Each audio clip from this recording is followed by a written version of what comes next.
Film की शुरुआत में हम महाराजा नाम के एक आदमी को देखते हैं जो एक नाई का काम करता है। ये सैलून उसी का होता है, लेकिन वो इतना सिंपल इंसान होता है कि वो अपने ही सैलून में एक वर्कर की तरह काम करता था। एक दिन वो सैलून के काम से छुट्टी लेकर अपने बेबी के साथ किसी काम से बाहर जाता है, जहाँ पर वो एक खिलौने की दुकान से अपनी बेटी के लिए एक खिलौना ले रहा होता है। उसी की दुकान के सामने के घर में उसकी बीबी और उसकी बेटी होती हैं। वो दूर से ही अपनी पत्नी को खिलौना दिखा रहा होता है कि तभी अचानक से एक ट्रक तेजी से घर में घुस जाता है, जिससे उसकी पत्नी की मौके पर मौत हो जाती है, जो देखकर महाराजा पूरी तरह से टूट जाता है। इसके बाद हम 15 साल बाद का सीन देखते हैं।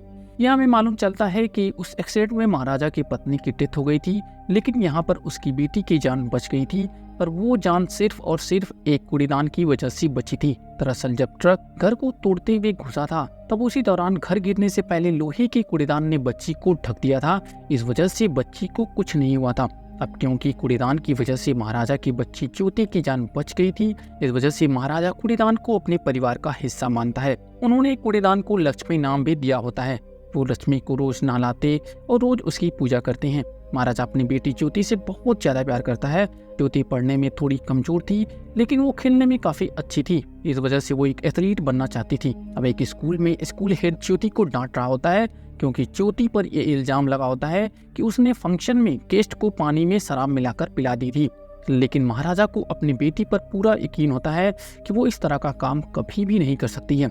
लेकिन स्कूल हेड महाराजा की बात नहीं मानता है और वो ज्योति को खूब डांटता है। थोड़ी देर बाद स्कूल की पीटी टीचर आसिफा एक लड़की को लेकर आती है जिसने पानी में शराब मिलाया था, जिससे ज्योति निर्दोष साबित होती है। जिसके बाद अब महाराजा ज्योति को बिना किसी गलती के डांटने के लिए स्कूल हेड से माफी मांगने के लिए कहता है, लेकिन स्कूल हेड सॉरी ना बोलकर फिर से उन्हें उल्टा सीधा बोलने लगता है और उन्हें वहां से जाने के लिए कहता है। लेकिन वो अपनी जिद पर अड़ा रहता है। सब लोग मिलकर उसे बाहर निकालने की कोशिश करते हैं, लेकिन वो एक पाइप को पकड़ लेता है, जिससे पाइप भी टेढ़ा हो जाता है। ये देखकर स्कूल हेड ये समझ जाता है कि जब तक वो ज्योति को सॉरी नहीं बोलेगा, तब तक ये यहाँ से नहीं जाने वाला। महाराजा की जिद को देखकर स्कूल हेड तुरंत ही ज्योति से माफी मांगता है, जिसके बाद वो यहाँ से अपने घर चले जाती है। और अगले सीन में हम देखते हैं कि ज्योति कुछ दिनों के लिए स्कूल की तरफ से स्पोर्ट्स कैंप के लिए एक हफ्ते के लिए बाहर जाने वाली थी, जिसके लिए महाराजा ने भी हाँ बोल दी थी। पर वो जाते जाते कहती है कि वो लक्ष्मी का पूरी तरह से ख्याल रखे और उसे डेली नहलाएं, और वो लक्ष्मी का अच्छे से देखभाल कर रहे हैं, ये देखने के लिए वो हर रोज वीडियो कॉल करेगी। अपने पिता को समझाने के बाद लक्ष्मी अपने टीचर और दोस्तों के साथ कैंप की ओर निकल जाती है। अब रात के समय जब महाराजा सो रहा होता है, तभी एक सांप उसके ऊपर से जाता है। तभी अचानक से उसके घर से बर्तन गिरने की आवाज सुनाई देती है, जो सुनकर वो तुरंत ही जग जाता है। उसके घर की हालत काफी अस्त व्यस्त होती है। उसके घर को देखकर ऐसा लगता है जैसे उसके घर में किसी ने चोरी किया है। एक सीन में हम मैथ्यू नाम के एक आदमी को देखते हैं, जिसने अपनी कार को शोरूम पर सर्विसिंग के लिए छोड़ी थी, लेकिन यहाँ पर वो कुछ लोगों को मारने लगता है, क्योंकि उसने अपनी कार में एक चश्मा छोड़ा था, लेकिन वापस आने पर उसे वो चश्मा नहीं मिल रहा होता है। वो चश्मा उसके किसी खास ने दिया होता है। इस वजह से वो चश्मे को हराल में पाना चाहता है। तभी यहाँ पर धना आता है, जिसने मैथ्यू के कार को रिपेयर किया था। इस वजह से वो धना को भी यहाँ पर बुरी तरह से मारने लगता है। यहाँ पर हम साफ देख पाते हैं कि धना को मैथ्यू पर बहुत तेज गुस्सा आ रहा था, लेकिन यहाँ पर वो उसे कुछ नहीं कहता है। रात को बार में जब मैथ्यू अपने लोगों के साथ शराब पी रहा था, तब यहाँ पर धना उसका चश्मा लेकर आता है और वो मैथ्यू के सामने उसके चश्मे को तोड़ देता है, जो देखकर मैथ्यू गुस्से में धना को मारने जाता है। लेकिन धना कोई आम आदमी नहीं होता है, वो एक बदमाश था और लड़ाई में भी काफी तेज था। इस वजह से वो कुछ देर में ही मैथ्यू और उसके आदमियों को मारकर बुरी तरह से घायल कर देता है। अगले सीन में हम महाराजा को देखते हैं, जो पुलिस स्टेशन आया होता है और यहाँ पर वो चोरी की कंप्लेन कराने आया था। वो पुलिस वालों को बताता है कि उसके घर से किसी ने उसकी लक्ष्मी को चुरा लिया है। शुरुआत में सभी को ऐसा लग रहा था कि लक्ष्मी कोई लड़की है, लेकिन बाद में जब उन्हें पता चलता है कि लक्ष्मी कोई लड़की नहीं बल्कि एक कूड़ेदान है, तो सभी लोग हैरान रह जाते हैं। वहीं वो महाराजा को पागल समझकर वहां से भगाने की कोशिश भी करते हैं, लेकिन महाराजा वहां जाने से मना कर देता है। कहता है कि जब तक उसकी कोई कंप्लेन नहीं लिखी जाएगी, तब तक वो यहाँ से नहीं जाएगा। पुलिस महाराजा को पुलिस स्टेशन से बाहर निकालने की काफी कोशिश भी करते हैं, जिससे महाराजा पूरे पुलिस स्टेशन को तहस नहस कर देता है। थोड़ी देर के बाद यहाँ पुलिस इंस्पेक्टर आते हैं और यहाँ पर आते ही महाराजा उन्हें भी अपनी स्टोरी बताने लगता है। बताता है कि सैलून से अपने घर पहुंचा था, घर पहुंचने के बाद 3 लोगों ने उसे बेरहमी से मारा और बाद में वे लोग उसकी लक्ष्मी को चुरा ले गए। लेकिन थोड़ी देर बाद जब इंस्पेक्टर को भी ये पता चला वो लक्ष्मी एक कूड़ेदान को बोल रहा है, तब वो भी महाराजा को पागल समझने लगता है और वो उसके ऊपर गन तान देता है और उससे कहता है कि वो वहाँ से तुरंत चला जाए वरना उसे गोली मार देगा। जो सुनकर महाराजा वहाँ से चला तो जाता है, लेकिन थोड़ी देर के बाद वो फिर से वापस आता है और यहाँ पर वो इंस्पेक्टर से कहता है कि वो उसे 1 लाख देगा। लेकिन सभी के सामने रिश्वत की बात करने के कारण वे लोग महाराजा को पीट देते हैं। कुछ समय बाद इंस्पेक्टर का एक साथी महाराजा से घूस के पैसे लेने के लिए आता है, जिसके बाद पुलिस महाराजा के कूड़ेदान को ढूंढने लगते हैं। सबसे पहले इंस्पेक्टर अपने कांस्टेबल को लेकर सीधा महाराजा के घर पर पहुंचते हैं। उसके घर को देखकर तो ऐसा ही लग रहा था कि यहाँ पर जरूर चोरी हुई है, लेकिन पुलिस वालों को शक था कि शायद उस कूड़ेदान में जरूर सोना चांदी रहा होगा, इसीलिए वो उससे ढूंढने के लिए इतना उतावला हो रहा है। वहीं महाराजा की बेटी ज्योति जो स्पोर्ट्स इवेंट पर गई थी, वो भी बार बार वीडियो मैसेज सेंड करके महाराजा से लक्ष्मी यानी कूड़ेदान के बारे में पूछ रही होती है कि उसने लक्ष्मी को ना लाया कि नहीं। लेकिन लक्ष्मी के गायब होने की वजह से महाराजा अपनी बेटी के किसी भी मैसेज का जवाब नहीं दे रहा होता है। जहाँ पर इंस्पेक्टर महाराजा से कहता है कि अगर वो हमें बता दे कि उस कूड़ेदान में क्या कीमती चीज थी तो हम उसे ढूंढने में जी जान लगा देंगे। लेकिन महाराजा कहता है कि वो बस एक कूड़ेदान है जिसने मेरी बेटी की जान बचाई थी, इस वजह से मैं उस कूड़ेदान को हर हाल में ढूंढना चाहता हूँ। वो कहता है कि अगर उसकी बेटी ने कैंप से वापस आकर लक्ष्मी को नहीं देखा तब वो उससे काफी नाराज हो जाएगी। इस वजह से उसकी बेटी के आने से पहले उसे हर हाल में कूड़ेदान वापस चाहिए। इसके बाद हम नेक्स्ट सीन में सिल्वा नाम के एक व्यक्ति को देखते हैं जो कि एक कुख्यात चोर और डाकू है। वह और उसके साथी लोगों के घरों में घुसते हैं, सभी को बांध देते हैं और फिर वहाँ का सारा सोना चांदी और पैसा लूट लेते हैं। इसके बाद वे बेरहमी से लोगों की हत्या कर देते हैं। अगर घर में कोई कुंवारी लड़कियां होती हैं तो वे इनके साथ दुष्कर्म भी करते हैं कि लोग दरिंदों से कम नहीं होते हैं और जाते जाते उन सभी लोगों को बेरहमी से मार कर जाते हैं। इसी तरह उन्होंने एक और घर को लूटने के बाद आग लगा दी और वहां से फरार हो गए। इसके बाद फिल्म में सिल्वा की फैमिली को दिखाया जाता है जिसमें उसकी पत्नी और एक छोटी बेटी अम्मू है जिसे वो बहुत प्यार करता है।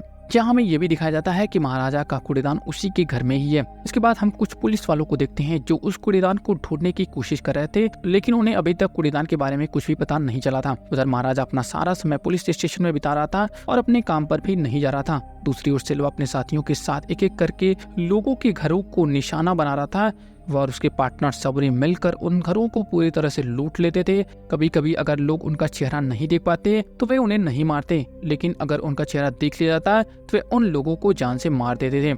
आगे फिल्म में दिखाया जाता है कि सिल्वा अपनी बेटी अमू से बहुत प्यार करता है। उसकी बेटी अमू की पीठ पर एक घाव भी था जो अभी पूरी तरह से ठीक नहीं हुआ था, तो उस पर अक्सर मरहम पट्टी करता था। दूसरी ओर ज्योति बार बार महाराजा को वीडियो भेजती थी, लक्ष्मी के बारे में पूछती है, लेकिन महाराजा उसे कोई जवाब नहीं देता है। पुलिस अभी भी कूड़ेदान को ढूंढने में लगी होती है। तभी उनकी नजर नल्ला सेवा नाम की खबरी पर पड़ती है जो पुलिस के लिए काम करता है। पुलिस इंस्पेक्टर वरदराजन से बात करता है। अब क्योंकि नल्ला सेवा बहुत ही काम का आदमी होता है, इस वजह से पुलिस उसे इस खोज में शामिल कर लेती है। इसी बीच पुलिस स्टेशन में एक और आदमी आता है जो एक लापता व्यक्ति की शिकायत दर्ज कराने आया था। यह आदमी और कोई नहीं बल्कि धना होता है जो गायब हो चुका है। इसके बाद कहानी फ्लैशबैक में जाता है जहाँ हमें पता चलता है कि जिस दिन महाराजा के घर चोरी हुई थी उस दिन 3 चोरों में से एक की टोल प्लाजा की रसीद गिर गई थी। इस रसीद से मिले सुराग के जरिए पुलिस उस चोर के ठिकाने तक पहुंचने का प्रयास करती है। फ्लैशबैक में दिखाया जाता है कि धना मैथ्यू से मिलने आता है और इसी दौरान धना ने मैथ्यू का चश्मा तोड़ा था और उसे चोट भी पहुंचाई थी। महाराजा भी वहीं खड़ा होकर ये सब देख रहा था। बाद में महाराजा धना का पीछा करता है, लेकिन धना को इसका अंदाजा हो जाता है और अपने साथियों को सतर्क कर देता है। अपने साथियों को बुलाने के बाद धना और उसके लोग महाराजा पर हमला करते हैं। इसी दौरान धना स्वीकार कर लेता है कि वो भी महाराजा के घर चोरी करने आया था। धना कहता है कि अच्छा होता अगर वो उस दिन उससे भी मार देता। ये सुनकर महाराजा गुस्से में आ जाता है और धना के साथियों को मारने लगता है। अंत में धना महाराजा को बता देता है कि उस दिन चोरी में शामिल 3 लोगों में एक पुलिस में भी है। जो जानने के बाद महाराजा काफी शॉक्ड हो जाता है, जिसके बाद वो धना को मार देता है। महाराजा ने जिस तरीके से धना को मारा था उससे ये साफ हो गया था कि वो सिर्फ कूड़ेदान के लिए सब नहीं कर रहा था। इसी बीच पुलिस ने अपना प्लान बदल लिया था। वे अब कूड़ेदान को ढूंढने के बजाय नकली कूड़ेदान बनाने की योजना बना रहे थे और इसके लिए उन्होंने नल्ला सेवा की मदद ली थी। पुलिस ने नकली कूड़ेदान बनवाने के लिए 2000 रुपए चुकाए। इसके बाद कहानी सिल्वा पर केंद्रित हो जाती है। सिल्वा की बेटी अम्मू का 2 दिन बाद जन्मदिन था। वो उसे एक सोने की चेन गिफ्ट करना चाहता था। वो और उसकी पत्नी ज्वेलरी की दुकान पर गए, लेकिन जो चेन अम्मू को पसंद आई थी वो उन्हें 2 दिन बाद ही मिल सकती थी। सिल्वा ने अपनी बेटी की खुशी के लिए इंतजार स्वीकार कर लिया क्योंकि वो अपनी बेटी के लिए कुछ भी कर सकता था। वहीं दूसरी तरफ ज्योति कैंप में थी और अपने पिता को बहुत मिस कर रही थी। कहानी फिर से सिल्वा की ओर लौटती है। आज उसकी बेटी का जन्मदिन था और उसकी पत्नी ने उसे चेन लेने और साथ ही दाढ़ी ट्रिम करवाने के लिए कहा। सिल्वा सबसे पहले ज्वेलरी की दुकान से चेन लेकर आता है और फिर दाढ़ी ट्रिम करवाने के लिए महाराजा के सैलून में पहुंचता है। महाराजा दाढ़ी ट्रिम करने से पहले सिल्वा से कुछ सवाल पूछता है। इन सवालों से उसे पता चल जाता है कि आज सिल्वा की बेटी का जन्मदिन है और वे पास में ही रहते हैं। तभी महाराजा के ट्रिमर की बैटरी खत्म हो जाती है और वो बैटरी लेने के लिए चला जाता है। इसी बीच सिल्वा को उसके पार्टनर सबरी का कॉल आता है।